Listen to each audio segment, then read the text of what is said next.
Bonjour, bonjour. Bienvenue sur la chaîne du Vieux Geek. Aujourd'hui, je lance une nouvelle vidéo, un nouveau concept qui s'appelleront les reliques du Vieux Geek. À travers une série de petites vidéos, je vais vous présenter les différents reliques que je possède. Qu'est-ce que j'entends par reliques? Ça sera mes bouquins de jeux de rôle, ça peut être des jeux que j'ai et qui m'ont bien plu, ça pourrait être aussi des reliques modernes. Enfin bref, je vais vous présenter un peu ma bibliothèque de rôlistes et de joueurs. Alors, pour ce premier épisode, on va commencer par une relique que je possède depuis plus de 30 ans, pour être précis, 32 ans cette année. Un vrai plaisir de l'avoir depuis toutes ces années. La voilà. Je pense que vous l'avez reconnu.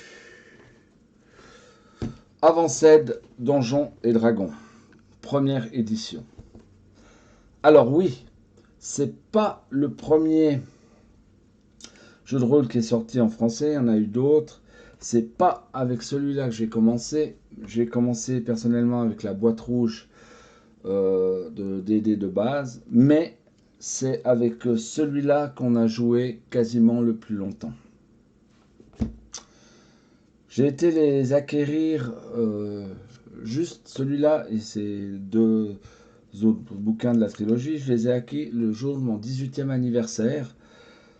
J'habite dans une région un peu en montagne, un peu éloignée, en Suisse. Et ce jour-là, j'ai pris le train jusqu'à Genève pour aller au magasin qui vendait ces bouquins. Et c'était un vrai bonheur. J'en suis ressorti avec. Alors ces bouquins à l'époque coûtaient déjà une certaine somme. J'avais la chance d'être apprenti, donc de gagner de l'argent. Mais ça valait quand même son petit pesant. Il m'avait coûté environ à l'époque à peu près 50 francs suisses pièce. Donc voilà. Alors, Donjons et Dragons, surtout les règles avancées, on aime ou on n'aime pas. Personnellement, j'ai toujours adoré, j'ai toujours été un défenseur de ce jeu, parce que pour moi, j'ai toujours adoré les mécaniques qu'il amenait. Alors oui, les règles dans celui-là sont plus à jour, évidemment. C'est un jeu qui a plus de 30 ans, bientôt 40, mais voilà, à l'époque on avait ça, on était très heureux avec ça, et surtout, ça m'a permis d'avoir une vie sociale avec quelques amis, ayant eu un métier à l'époque qui me rendait assez solitaire par mes horaires décalés. Dans ce bouquin, ce que j'ai surtout apprécié à l'époque et toujours, c'est que c'est un condensé de règles. Comme vous constatez, c'est vraiment écrit petit, c'est dense, assez peu d'illustrations, mais permettait littéralement de faire toutes sortes de campagnes. Personnellement, avec nos amis, on a fait 3 campagnes complètes avec ces règles-là. Et permettait, à l'intérieur, permettait de jouer les personnages individuels, mais avait aussi des règles pour gérer des domaines, des châteaux, etc. Jouer quelques batailles si c'était nécessaire. Enfin bref, c'était vraiment pour le maître de jeu, puisque j'ai toujours été principalement maître de jeu, une vraie Bible.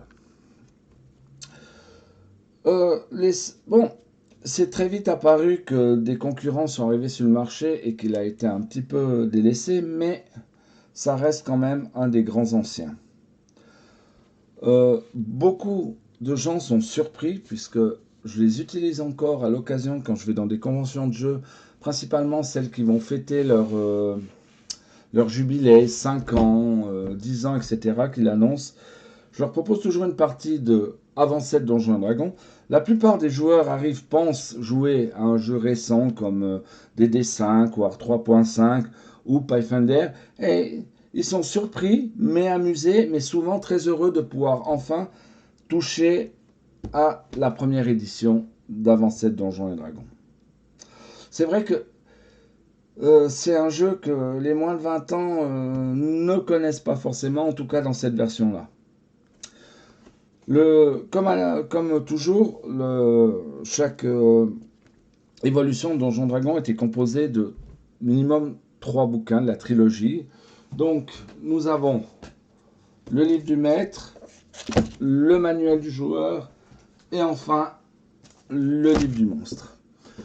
J'ai pas acquis d'autres bouquins parce que je ne maîtrisais pas l'anglais donc et ça nous suffisait amplement. Je dois dire que ce jeu, ça a été quand même d'excellents souvenirs. Ça a bien marqué toute mon adolescence et une partie de ma jeune vie d'adulte de l'époque. J'ai toujours, quoi qu'il en soit, j'ai toujours gardé ces bouquins avec moi où que j'ai été dans ma vie, quoi qu'il arrive, ils m'ont toujours suivi. Mon espoir à moi, c'est qu'en fait, ces trois-là, les autres peut-être moins, mais ces trois-là, malgré leur état, ils soient encore dans la famille dans 4 générations. On peut rêver. Autrement, le système de jeu en lui-même, c'était du D20, mais un peu différent de nos jours, puisque par exemple, typiquement les classes d'armure à l'époque, plus elles étaient basses et mieux tu étais protégé. Grosso modo, elles allaient de 20 à moins 20. Mais on pouvait considérer qu'à partir de moins 4, moins 5, c'était principalement les dieux et autres créatures qui pouvaient atteindre ces classes d'armure-là. Les personnages pouvaient aussi grâce à des armures magiques, mais c'était déjà énorme. Que vous dire d'autre que j'ai beaucoup de plaisir toujours à les feuilleter, que c'est très relaxant en fait. En fin de compte, c'est à la fois, ça me rappelle énormément de souvenirs de ma jeunesse comme maître de jeu, joueur, et c'est un peu comme une relique, voilà. On a chacun tous une relique, autre. Ben, pour moi, c'est vraiment ce bouquin-là. Je vous présenterai à l'occasion d'autres reliques, mais je tenais absolument à commencer par celle-là. Et comme j'ai dit, c'est pas moi qui va vous faire aimer Donjon Dragon si vous aimez pas, mais c'est avec moi que vous aurez beaucoup de plaisir à m'avoir comme maître de jeu si vous aimez Donjon et Dragon. Je vous souhaite une bonne soirée et on se revoit bientôt. Hop là. Excusez-moi pour le cadrage, mais c'est pas évident. Voilà. Une bonne soirée à tous et à bientôt.